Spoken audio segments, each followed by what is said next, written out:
Hello, this is Energy and Environment Weekly. Welcome to Tuesday's edition of the program.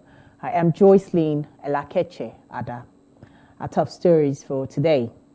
Nigerian Content Development and Monitoring Board, NCDMB, signs equity investment agreements with DUPORT midstream company for the establishment of an energy plant in Nigeria. Senate concludes arrangement to pass a law for the protection of Nigerians against the hazards of radiation in the country. And Department of Petroleum Resources, DPR, cautions retailers against the circulation of substandard lubricant products in the market. And on environment, federal government considers national mangrove restoration project to environmental and sustainable livelihood benefits for people living in the Niger Delta region. All this and more on today's episode of E&E Weekly. Stay with us.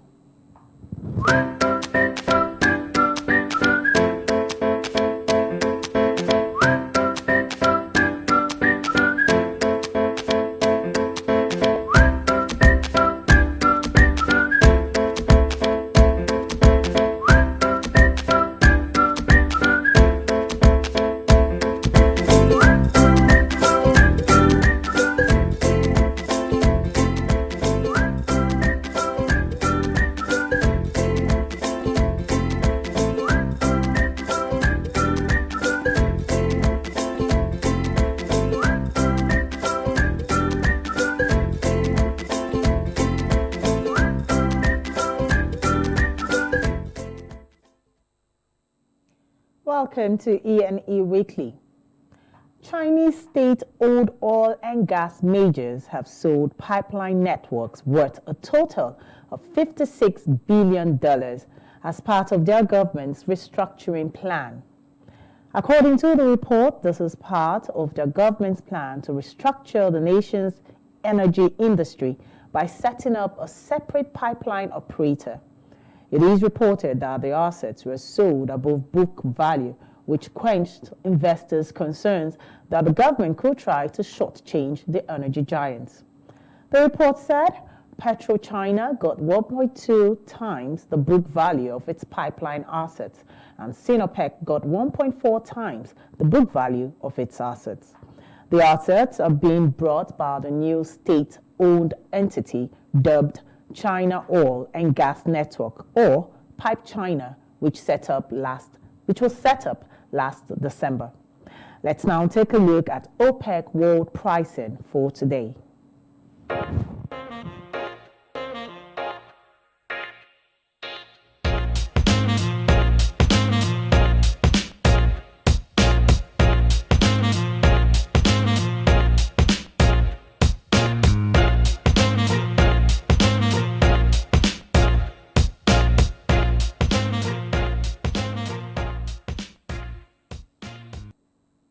And that's the chart showing today's OPEC oil pricing. Moving on, Nigerian Content Development and Monitoring Board, NCDMB, has signed an equity investment agreement with DUPORT midstream company.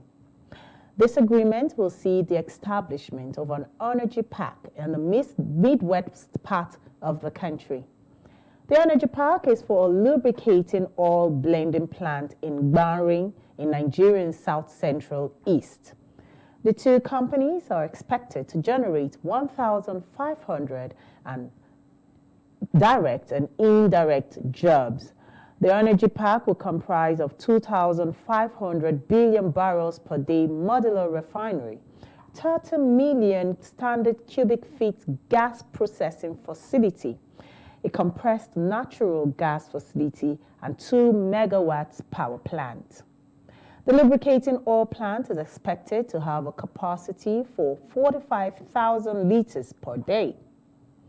The Executive Secretary of NCDMB, Engineer Simbi Wabote, said the investments were coming under the board's commercial ventures program and are in sync with vision to catalyze the industrialization of the Nigerian oil and gas industry and its linkage sectors. He noted that the board was excited at the prospect of the partnership in job creation, value retention, petroleum products availability, and utilization of the country's abundant gas resources, and in the development of in-country capability. And the Senate has concluded arrangement to pass a law for the protection of Nigerians against the hazards of radiation in the country. This is coming 25 years after the establishment of Nigerian Nuclear Regulatory Authority. The bill, sponsored by Senator Ajayi Boroface, will cater for the protection of Nigerians against the hazards of radiation. The bill was forwarded to the Senate Committee on Petroleum Upstream for further legislation. Our correspondent Topsy Gimba was there, and he fills in this report. Speaking at the stakeholders meeting for speedy passage of the bill into law organized by Senate Committee on Petroleum Upstream, the Director General of NNRA, Alhaji Yao Osman Idris, emphasized the need for the amendment of law in order to avert the danger of radioactive materials to life as well as potential use by a terrorist group and other non-state actors. The Director General said the present Act of Nuclear Technology is not consistent with current international standards, recommendations, and best practices. We conducted a thorough review of the bill and have submitted detailed comments for observation to the Secretariat. Most of our positions on the bill range from minor typographical errors noted, the movement of some clauses to a different part of the bill, and the inclusion of new clauses. However, permit me to briefly highlight some of our positions on the bill. The governance structure of the Nigerian Nuclear Regulatory Authority. The composition of the governing board is well appreciated, especially with the function allocated to the National Assembly to confirm the 4 eminent Nigerians. Section 3, subsection 2 designates the President as the chairman of the board. Considering the exigencies of the office of the President, there is, however, no provision on alternate chairmanship. We are thus proposed in creating an alternate chairmanship position to be allocated to the ministers overseeing the Nigerian Nuclear Regulatory Authority.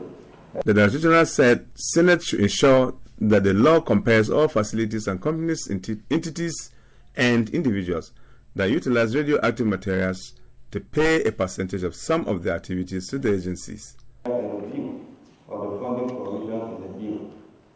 We suggest that whatever source of funding the Senate considers appropriate should be tied to the cost of a number of activities involving radioactive material. In this regard, Section 15 should compel all facilities, companies, entities, and individuals that utilize radioactive material to pay a percentage of the cost of these activities to the authority. In this light, we propose the payment as follows: 2% of the sum of every contract involving the use of nuclear technology awarded to any operator, contractor, subcontractor, alliance partner, or any other entity involved in any project, operation, activity, or transaction in the Nigerian oil and gas sector. At the end of the hearing, the chairman of Senate Committee on Petroleum Upstream, Senator Basi Albert, assured all stakeholders will be carried along in the amendment of nuclear law in Nigeria. We are all working for Nigerian people. I want to assure you that whatever you have submitted, both orally and your written submissions, will definitely be incorporated into the final recommendations that we'll come up with. And we believe very strongly that this bill will be passed into law once we come back. Topsy Gimba, ASO Television News. Thank you, Gimba, for filing in that report. And moving on, the Department of Petroleum Resources, DPR, is cautioning retailers against the circulation of substandard lubricant products in the market. The Controller Operations of the department in Bauchi State, Mr. Abdullahi Ilyasu, said the department had organized a 2-day sensitization workshop to create awareness on the dangers of using unprocessed lubricant, also known as engine oil, in vehicles and other machines. He said these unprocessed and substandard lubricants cause damage to the engines of movable and unmovable machines such as cars, lorries, and power generators, as it does not contain the necessary ingredients of processed oil. According to Mr. Eliasu, the usage of unprocessed engine oil constitutes a serious health hazard and contaminates the environment. He called on retailers and dealers of such products to obtain business licenses and adhere to set standards. He also advised marketers to source the products from the certified lubricating plants such as Owando, Total, and Amasco companies, stressing that their products were of good quality. He revealed that the department has registered 7 companies to establish liquefied petroleum gas plants in the state. The plants will be sited in 7 local government areas. The controller ordered that prospects in businesses could obtain electronic licensing and permit online. He explained that the procedure of obtaining the license and permit would be completed within 24 and 48 hours, and that the agency was committed to ensuring compliance to extant rules and regulations governing its operations. Mr. Elias revealed that the Department of Petroleum Resources has sealed a number of fuel servicing stations in the state for violations of rules and operational guidelines. And gas explosions in Lagos is becoming perennial as another explosion hits Palm Grove Estate in Lagos State. The Lagos State Emergency Management Agency, LASEMA, reported the latest in the series of explosions with fatality. According to the emergency agency, a life was lost while 3 adults were injured. The Director General of LASEMA, Dr. Olufemi Oke Osayin-Tolu, said at the scene of the incident, a gas cylinder used in filling an outdoor air conditioner split unit of a story building exploded as a result of gas leakage from the cylinder. And meanwhile, Aba Fire Service Commander, Mr. Okeze Uche, has warned gas marketers to desist from siting liquefied petroleum gas known as LPG plants, retail stations near residential areas in the state to avoid fire outbreaks. Mr. Uche said the unauthorized establishment of LPG filling stations or retail outlets pose a huge threat to public safety and should be discouraged. He revealed that his office is one of the government agencies responsible for inspecting gas retail sites, but most times the businesses are already established before the agency is invited for inspection. He says such situation reduces their impact on the decisions of the sites and the emerging businesses. He revealed that having been involved in extinguishing fire outbreaks from several gas and petroleum product ignited fires, he has a first-hand experience in knowing the difficulty involved in putting out such fires. He advised prospective LPG plant business owners to site their facilities far from residential areas for safety reasons. He also suggested that the siting of such businesses should only be done in places with 2 plots of land and very high walls, and this is, he said, will help in curtailing the spread of the fire. We'll take a short break now, and when we come back, Nigeria climate change activist Ms. Gloria Bullis backs the Alfredo Serkis Memorial Green Ring Award from former U.S. Vice President Al Gore at the 44th Climate Reality Leadership Core Global Training. Don't go anywhere.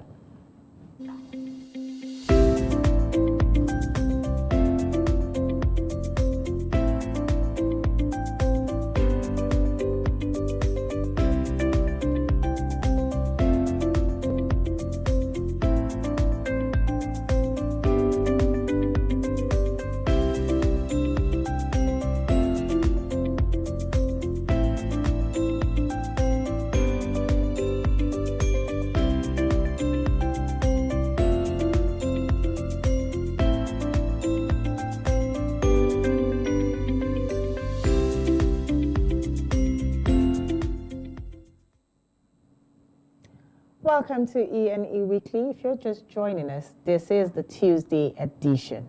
And we are now on to environmental matters.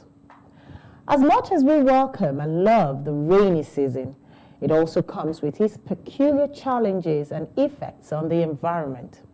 Over the weekend, some areas in the FCT has witnessed flood, which has resulted to loss of lives and properties. Our correspondent Abdullahi Mukhtar visited some of these areas, and he helps files in this report.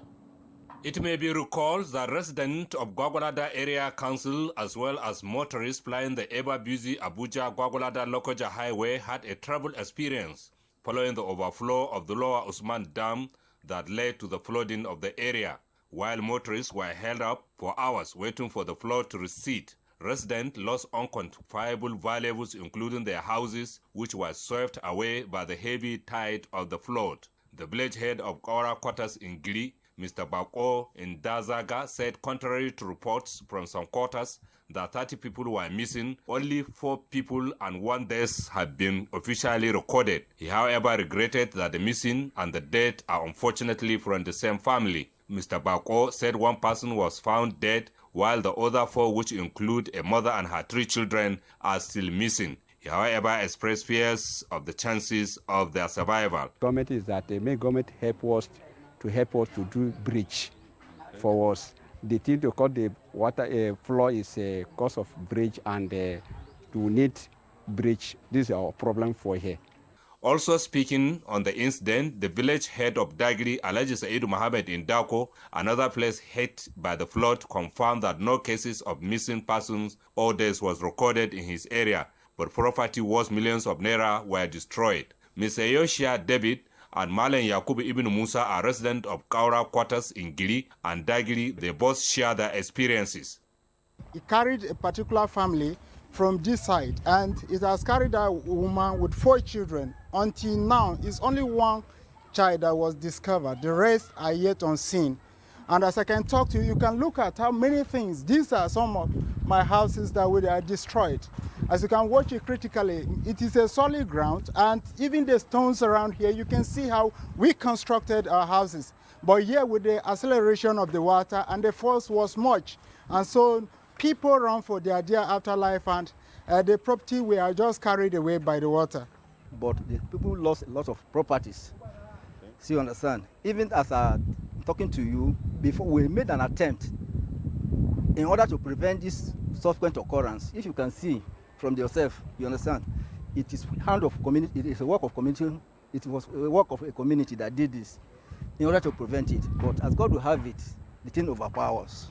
Effort to talk to the Nigerian Fire Service and the Nigerian Police in Gwagwalada proved abortive, as we were referred to the FCT head offices. It has been estimated that more than 150 houses were destroyed in worst-hit areas of Dagiri and Kaura quarters in Gili village, all in Gwagwalada Area Council of the FCT. Abdullahi Mukhtar, ASO Television News.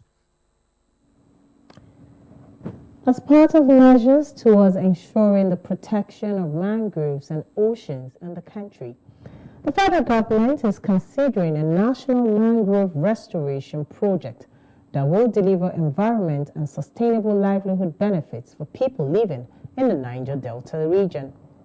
Minister of State for Environment, Barrister Sharon Ekazo, announced this as Nigeria joins the rest of the world to commemorate the 2020 International Day for the Conservation of the Mangrove Ecosystem.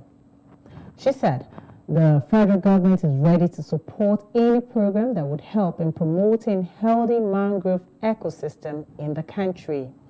According to her, Nigeria has the largest mangrove cover in Africa and 4th largest in the world. She added that over 60% of these mangroves, equivalent to 6,000 square kilometers, is found in the Niger Delta region. She said physically they serve as buffers between marine and terrestrial communities, protect shorelines from damaging winds, waves, and floods, and reduce coastal erosion. Mangrove thickets improve water quality by filtering pollutants and trapping sediments from the land. Ecologically, they provide habitat for a diverse array of terrestrial organisms and support a rich biodiversity. Their soils are highly effective carbon sinks, setting aside vast amounts of carbon, thereby reducing greenhouse gases. The minister called on individuals and corporate organizations to support government's effort in making sure that mangroves are restored and protected across the country. She disclosed that the federal government is demonstrating its commitment to the conservation and management of the mangrove by signing and ratifying some multilateral agreements such as Abidjan Convention, Ramsar Convention, and Maputo Convention, amongst others. As part of efforts in sustainable utilization of ocean resources, she disclosed that Nigeria has joined and committed to the 30 by 30 Global Ocean Alliance, a UK-led initiative aimed at protecting 30% of global oceans within marine protected area by 2030. A Nigerian climate change activist, Ms. Gloria Bulus, has bagged the Alfredo Circus Memorial Green Ring Award from former U.S. Vice President Al Gore, the 44th Climate Reality Leadership Core Global Training. The Ring Award is presented to outstanding climate reality leaders who have demonstrated an exceptional commitment to their role as climate communicators and activists. Ms. Bulus is the founder and executive director of Bridge, a Kaduna-based non-governmental organization, NGO. She is trained as a climate reality leader in Washington, U.S. in 2017. Presenting the award to Bulus virtually, former U.S. President Al Gore, Vice President, Al Gore said she was the first to receive the award in Africa. He said that the NGO was working on climate crisis and a variety of other humanitarian issues, including enhancement of the education of women and children.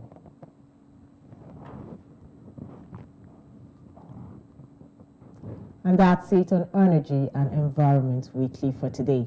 Remember, you can watch this episode and previous episodes on its YouTube page. Simply search for A&E Weekly. And don't forget to join us on Thursday for a fresh episode of the program. I am Joycelyn Elakeche Ada. Thanks for watching.